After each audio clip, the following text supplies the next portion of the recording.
Electrochemistry. Some important terms related to electrochemistry is hydrogen standard electrode, oxidation potential, reduction potential. Standard hydrogen electrode, whenever the word standard is used, it means that the electrolyte or the gas would be at 1 atmosphere pressure or 1 molar concentration. Anode is the electrode at which the oxidation occurs, or if you treat the electrolysis, is the metal dissolution process. At the cathode, reduction occurs, and in the electrolysis you will find that it is metal deposition process. On this electrode, the metal deposits. Now the terms oxidation and reduction. Oxidation is a loss of electron or gain of oxygen atom or any electronegative atom. That is, if you gain chloride also, then it is oxidation or increase in oxidation number. Reduction is just the opposite. It is the gain of electron or loss of hydrogen, loss of oxygen or electronegative element, and a gain of hydrogen. Similarly, standard electrode cells. As already said, standard electrode means the concentration is 1 molar and the pressure is 1 atmosphere of the electrolyte. E cell or the E electrode in a non-standard state. It can be found out by the Nernst equation. Nernst equation, E electrode is equal to E naught cell minus 0.059 by N log Q. What is N and what is Q? N is the number of electrons which are used for balancing the equation, and Q is the reaction quotient what we studied in the reversible reactions. And it can be given by writing the reversible reaction, and then we will write the Q the way we write in the reversible reaction, and N is got by balancing. So these are some of the things, oxidation reaction. Suppose aluminium is converted to aluminium 3 plus 3 electron. What will happen? The reaction quotient will be Al3 plus concentration upon Al. N is equal to 3. As we all know that the concentration of the solid and the gas is taken as unity. Similarly, if you see this reaction, chlorine plus 2 electron will form chloride. It is a reduction rate because it is a gain of electron. Then the Q would be chloride and concentration whole square upon chlorine, and N is 2. And this is how we write in the reversible reactions. E cell. E cell is equal to E anode and E cathode. When we take the anode, since anode the oxidation occurs, we will take the oxidation potential, and E cathode means reduction occurs, and we will take the reduction potential. Always remember that for the anode you will take the oxidation potential, and for the cathode you take the reduction potential, and E cell is equal to E anode plus E cathode. Similarly, if you have to write the E naught cell is equal to E naught anode plus E naught cathode. At equilibrium we will find that E cell is equal to 0.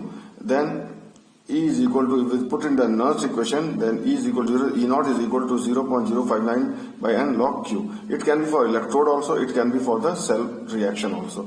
From putting E0, we will get E naught is equal to 0.059 by N log into K equilibrium, log K equilibrium. Yes, it is log K equilibrium. Q would be this. Now representation of the cell. There is a small trick to learn the representation is that AC runs on battery. That is, you have to write anode then cathode. But means that anode would be on the left side and cathode would be on the right side. Like this is electrode, zinc sulfate, which is actually anode, and copper sulfate as cathode. If the reaction this is not given, then you have to see the electrode potential.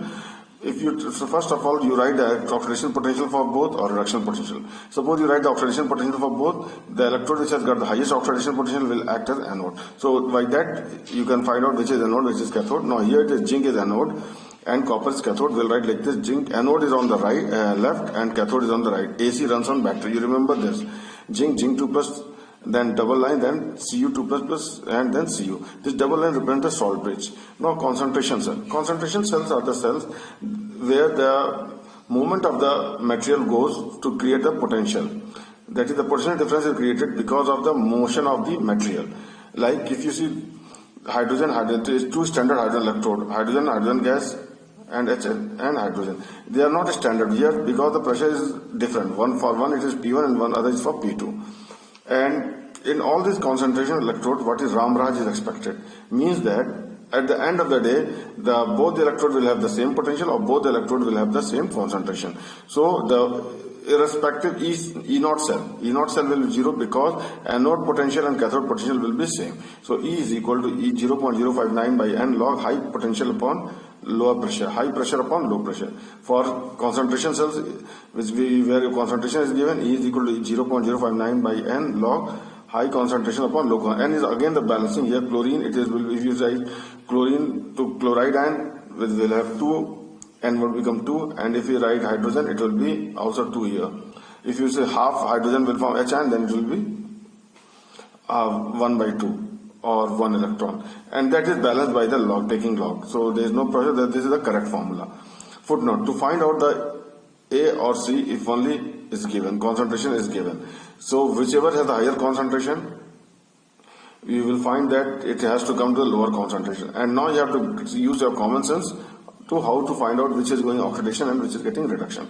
Now you have got two Faraday's laws. Faraday's law first is that M is equal to ZIT, that is mass is directly proportional to charge, and Z is the electrochemical equivalent. By knowing the amount of charge in electrochemical, you will find the mass. Second is if the same current flows through different multimeter, the milliequivalents of the element deposited or dissolved would be same, and that will be equal to the current. Like current ka milliequivalent would be charge upon 96500. It gives the milliequivalent of the current, and the milliequivalent of the element would be mass of the element upon equivalent weight. So second method is that if you can write a reaction, aluminium 3 plus 3 electron will form aluminium solid. In the way you balance it, as in case of stoichiometric calculation, you do the same way. Only thing is, remember that 1 mole is equal to 96500 coulomb. 1 mole is equal to 1 Faraday is equal to 96500 coulomb. And by that you can find the number of moles and balance, and you can get this reaction as you get it in the stoichiometric reactions.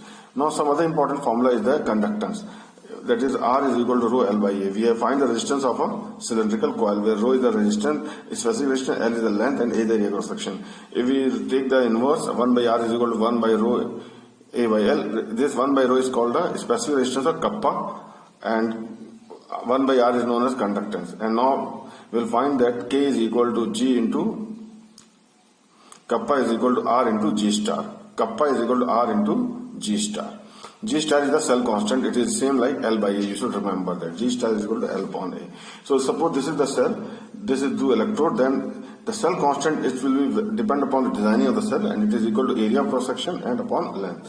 So whatever the problems come, there are two things. First, you will be given first a K of a known electrolyte, and by using that, by measuring the resistance, you will find the cell constant. Means you will be given K, R will be measured, and you will find G star.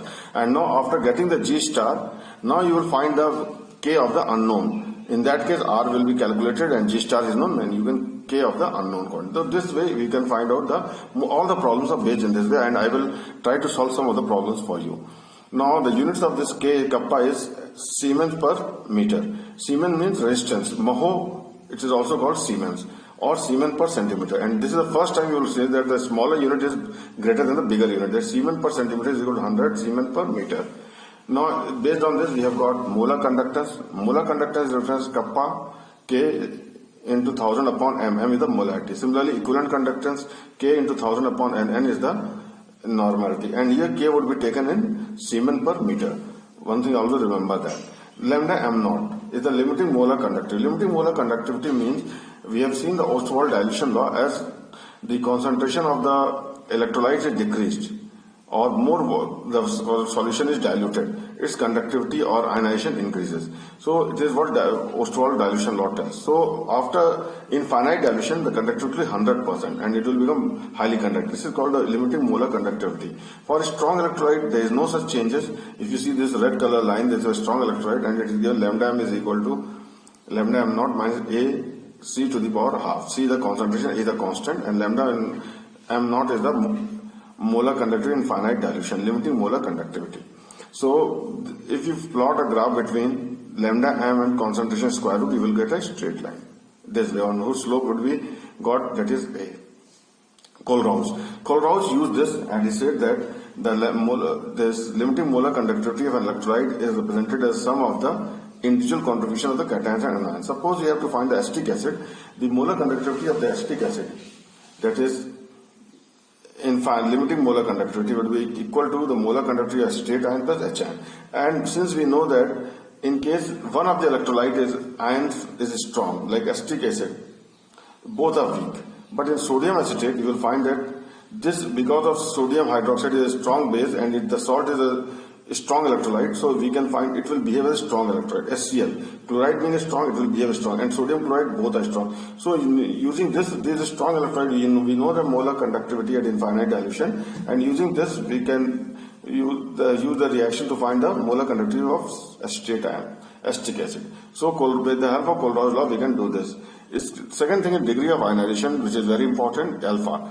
Alpha is the ionized species upon total species, and alpha is given as lambda m, the amount of conductivity, molar conductivity at any concentration, and lambda m naught, molar conductivity at infinite dilution. There another formula, this alpha is equal to under root K upon C, which we get from, this is degree of dissociation, and it is, we get from Ostwald dilution, is equal to under root Kv. V is the dilution, is equal to 1 upon C.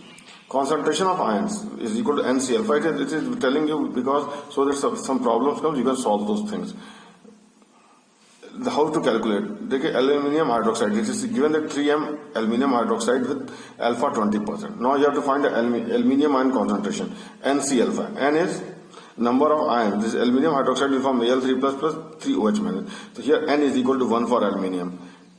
C concentration is 3m, 3, and alpha is 20. 20 by 100 is 0.2. So it will be 0.6 m. If you see the hydroxide N, concentration of hydroxide N, NC alpha, N will be here 3, concentration 3, and alpha 0.2, it will be 1.8 m. With this, in a very short video, I have completed the total revision of whatever is in the NCERT electrochemistry, and I hope it will be very helpful for you. In case of any other videos, you write to me in the comments, I will make for you, and try to like it, subscribe it, and help others also to learn so that you share it also. Thank you.